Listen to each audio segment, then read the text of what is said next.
नमस्कार, उद्यमिता मित्र बिहार से अमित मधुकर का आप लोग को बहुत सारा नमस्कार।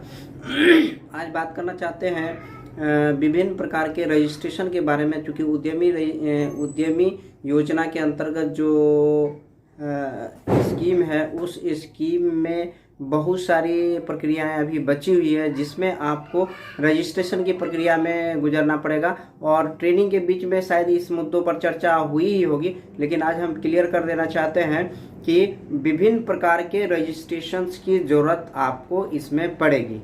इसमें पहली बात है कि उद्यम रजिस्ट्रेशन, इंडस्ट्री है तो उद्यम रजिस्ट्रेशन होगा ही, निश्चित रूप से होगा। और उद्यम रजिस्ट्रेशन पहले जो उद्योग आधार हुआ करता था उसको अब चेंज करके उद्यम रजिस्ट्रेशन कर दिया गया है। और उसका माइग्रेशन का लास्ट डेट 31 मार्च 2022 तक है। पिछले सेशन में भी करने के लिए बहुत सारे लोगों ने माइग्रेशन कर लिया था, बहुत सारे लोग नहीं कर पाए थे, क्योंकि जब एक बार उद्योग आधार में आपका रजिस्ट्रेशन हो जाता है तो उसको फिर वापस होना मुश्किल होता है, आधार आपका लॉक कर देता है। तो जब भी आप उद्यम में रजिस्ट्रेशन करने जाएंगे तो ओटीपी के साथ आपको नया वाला उद्यम आधार के लिए आपको अपडेट मांगेगा, और वो उस अपडेट को आपको करना पड़ेगा। अगर नहीं रजिस्ट्रेशन पहले से है तो आपको फ्रेश उद्यम रजिस्ट्रेशन आपको करना पड़ेगा जब आपका फैक्ट्री या यूनिट का एस्टेब्लिशमेंट हो जाता है। ऐसी स्थिति में इसके बाद आपको ज़रूरत पड़ती है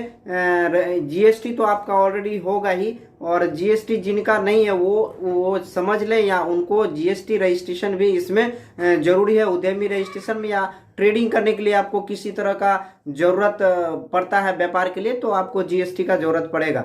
ऐसी स्थिति में आपको जीएसटी का रजिस्ट्रेशन भी लेना पड़ेगा।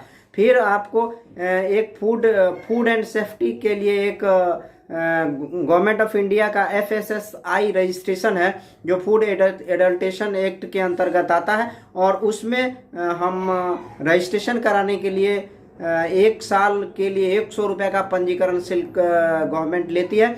और अगर वो रजिस्ट्रेशन लाइसेंस के तौर पर है तो हम उसे 7,500 रुपया पे करते हैं। जब हम लाइसेंस की बात करते हैं तो वहाँ पे एक लैब भी, टेस्टिंग लैब भी सेटअप करना पड़ता है, और उसके लिए 7,500 रुपये गवर्नमेंट लेती है। खाने पीने की सामान को हैंडलिंग, स्टोरिंग और सेल करने के लिए आपको FSSAI लाइसेंस का जरूरत पड़ता है। इसके बाद आपका वेट मेजरमेंट, एक माप तौल बिहार सरकार का एक वेबसाइट है, उस वेबसाइट पर आप जाएंगे तो माप तौल का रजिस्ट्रेशन आप ले सकते हैं। उसमें आप रजिस्ट्रेशन करेंगे, और रजिस्ट्रेशन करने के बाद आपको लॉगिन करके आप जो काम करते हैं, जिस ट्रेड में आपका बिजनेस है, व्यापार है, खरीद बिक्री, तौल माप से संबंधित कोई चीजें हैं, तो उसके लिए अपलोड करेंगे और ऑनलाइन रजिस्ट्रेशन होता है। और आपका वो जो माप तौल यंत्र है उसका एक सत्यापन किया जाता है। उसमें उसको जब आपका लाइसेंस मिलेगा तो आप बाट या इलेक्ट्रॉनिक लाइसेंस का आपको सत्यापन कराना पड़ेगा। तो आप जितने भी प्रोडक्शन से संबंधित जो भी एंटरप्रेन्योर्स हैं उन लोगों को एक वेट मेजरमेंट का भी लाइसेंस लेना जरूरी रहेगा। इसके बाद आपका सोप एस्टेब्लिशमेंट एक्ट के अंतर्गत भी आपको एक लाइसेंस लेना पड़ता है। वो नगरपालिका से संबंधित चीज़ों के लिए इसकी ज़रूरत है, और नगरपालिका में जिनका इंडस्ट्री लगा हुआ है या इंडस्ट्री लगेगा उन लोगों के लिए आपको सोप एस्टेब्लिशमेंट एक्ट 1995 में एक जो कानून बना था, जो नगरपालिका के अंदर में जो भी इंडस्ट्री या इंडस्ट्रियल एक्टिविटी चलाते हैं उन लोगों के लिए वहाँ पे काम करने वाले कर्मचारियों का विवरण देना पड़ता है। आपका दुकान किस दिन खुलेगा, बंद होगा, क्लोजिंग और ओपनिंग का एक शेड्यूल वहाँ पर देना पड़ता है, वो आपको लेना पड़ सकता है। अगर आपका यूनिट नगरपालिका क्षेत्र में है और नगरपालिका से संबंधित कोई भी व्यक्ति है तो उनको यह लाइसेंस की जरूरत पड़ती है। उसके बाद MSME का जो अभी उद्यम आधार का के बारे में अभी हम चर्चा कर रहे थे, तो आपको क्लियर करते हैं कि उद्योग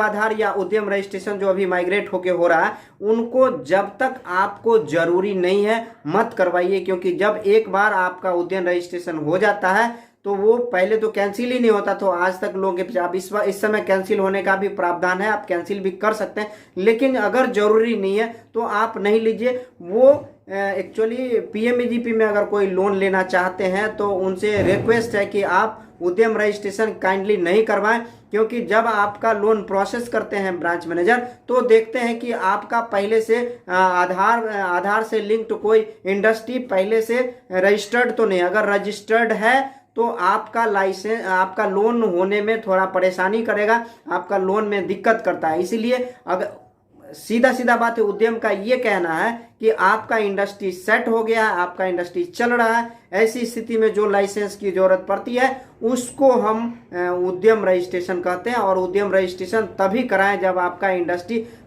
फाइनली सेटअप हो जाए, आपका कॉमर्शलाइजेशन के स्टेज में चले जाए, यानी आपको इंडस्ट्री आप चलाने ही चलाना है, या फिर आप लोन के लिए जो प्रक्रिया करते हैं तो बैंक आपको उस लाइसेंस की जरूरत महसूस होती, वहीं पे जाके आप रजिस्ट्रेशन करवाएं तो अच्छा है। अगर कोई मुद्रा योजना में कोई कुछ लेना चाहते हैं लोन वगैरह, तो मुद्रा योजना के लिए ये स्कीम में पहले से रजिस्ट्रेशन मांगता है, तो वहां पे आपको जरूरी पड़ेगा। इन सारे लाइसेंस प्रक्रियाओं के साथ बहुत सारा लाइसेंस प्रक्रिया है जो आपको स्टेप बाय स्टेप या अलग अलग तरह के प्रोडक्ट और सर्विस में दिया जाता है। अगर आप लेबर का सप्लाई करते हैं, मैन पावर का सप्लाई करते हैं तो लेबर लाइसेंस का श्रम विभाग में जाके आप श्रम अधीक्षक से जाके लाइसेंस लेना पड़ेगा। अगर आपका कोई सर्विस ऐसा है जो प्रोटेक्शन से संबंधित है, सुरक्षा से संबंधित, तो पसारा का लाइसेंस लेना पड़ेगा। उसमें कर्नल रेंज के जो लोग होते हैं वो आदमी आके आपको ट्रेन करते हैं लोगों को, और वो सिक्योरिटी गार्ड से संबंधित सप्लाई में वो लोग काम करते हैं। इसके बाद बहुत सारी ट्रेड है, उसके लिए अलग अलग लाइसेंस की जरूरत पड़ती है, और आपको उन लाइसेंस को लेके स्मूथली अपना कारोबार कर सकते हैं। अभी तो आपको मैं बता देता हूं कि फैक्ट्री लाइसेंस भी बहुत जरूरी हो गया। अगर आपका 9 से अधिक अगर कोई मजदूर है तो आप निश्चित रूप से लाइसेंस ले लीजिए। अगर लाइसेंस नहीं लेते हैं तो बिहार सरकार एक बहुत बड़ा फाइन का प्रोविजन है। आपके यूनिट सेटअप के 6 महीने के अंदर आपको लाइसेंस लेना पड़ेगा। आपका कोई इंडस्ट्री या कोई फैक्ट्री में 9 से अधिक लोगों का एम्प्लॉयमेंट है तो आपको ये लाइसेंस बिहार सरकार से लेना पड़ेगा, नहीं तो बहुत बड़ी फाइन का प्रावधान है, और उस फाइन में आप जाएंगे तो आप बहुत परेशान हो जाएंगे। इसलिए इन सारे लोन के प्रक्रिया में अगर जितने रजिस्ट्रेशन की जरूरत है उन सारे रजिस्ट्रेशन को आपको करना है। और एफएसएसआई के लिए अभी 2 मिनट पहले बात किए थे। एफएसएसआई में 1 साल के लिए आपको 100 रुपया लगता है और 5 साल के लिए 500 रुपया लगता है। वो रजिस्ट्रेशन होता है, और रजिस्ट्रेशन के बाद क्या होता है कि आप लाइसेंसिंग की प्रक्रिया में जाते हैं। रजिस्ट्रेशन में आप अपने कोई भी पैकेज्ड चीज को, जहां पे आप कुछ ज्यादा चेंज नहीं करते हैं, हैंडलिंग करते हैं, खाने पीने के सामान को हैंडलिंग करते हैं, कीपिंग करते हैं या स्टोरिंग करते हैं, तो वहां पे एफएसएसआई का वो रजिस्ट्रेशन आपको जरूरी पड़ेगा। इसके बाद अगर आप मान लेते मैन्युफैक्चरिंग करते हैं जिसमें आपको सेफ्टी और हाइजीन से संबंधित चीजें आती है तो आपको लाइसेंस लेना पड़ेगा। एक लैब भी सेट करना पड़ेगा जिसमें हाइजीन से संबंधित बातों का ध्यान और टेस्टिंग से संबंधित चीजें उसमें डाली हुई रहती है। इसके साथ साथ आपको हो सकता है कि ये लेबर लाइसेंस का भी जरूरत पड़ सकता है। अगर ज्यादा लोग हैं तो लेबर लाइसेंस से संबंधित जरूरत पड़ सकता है। इन सारे लाइसेंस को आपको जरूरत पड़ेगा, और इस लाइसेंस के बगैर आपका स्मूथली यूनिट नहीं चलता। जब आप एक सफल एंटरप्रेन्योर बनना चाहते हैं तो ऐसी स्थिति में आपको इन सारे लाइसेंस का रजिस्ट्रेशन आपको करवा लेना पड़ेगा। और रजिस्ट्रेशन करवाने से क्या होगा कि आप जब कहीं सरकारी व्यवस्था में आप सप्लाई के लिए जाएंगे तो उस समय में आपका ये लाइसेंस, जितनी लाइसेंस का हमने चर्चा किया, उद्यम रजिस्ट्रेशन होगा, एफएसएसआई होगा, food safety shop establishment act का होगा, लेबर का होगा, पसारा का होगा, चाहे आपका ये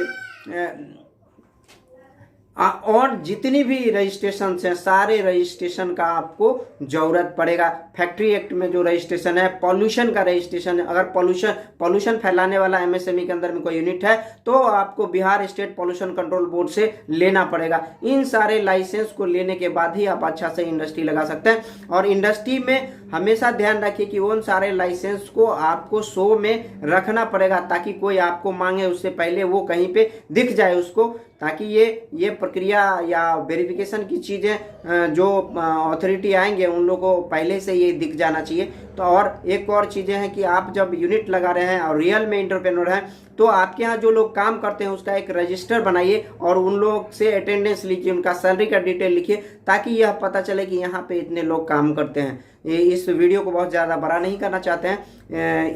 इससे और ज़्यादा ज़रूरत हो तो कमेंट डालिए, हम उसको और ज़्यादा एलेबरेट वन बाई उद्यम का अलग से कर देंगे, FSSAI का अलग कर दें, मापतौल का अलग से करेंगे, लेबर लाइसेंस का अलग करेंगे, फैक्ट्री लाइसेंस का अलग करेंगे, पॉल्यूशन का, सब का हम अलग अलग आपको डिटेल बारी बारी से बताएंगे। आप अपनी ज़रूरत के हिसाब से कमेंट करिएगा, तब हम इस पर आपको हम विशेष रूप से डिटेल दे पाएंगे, क्योंकि इसमें तो हमने एक ओवरव्यू दिया है। ओवरव्यू के बाद मैं यहाँ पर डिटेल करूँगा। आपसे रिक्वेस्ट करता हूँ कि अगर वीडियो अच्छा लगता है तो आप शेयर कीजिए, कमेंट कीजिए और लोगों तक इस बात को भेजिए, ताकि बहुत सारे लोग जिनको इन चीज़ों की जरूरत है और जानकारी नहीं है उनको भी लाभ मिल जाए। इस वीडियो को यहीं तक रखते हैं। नमस्कार, जय हिंद।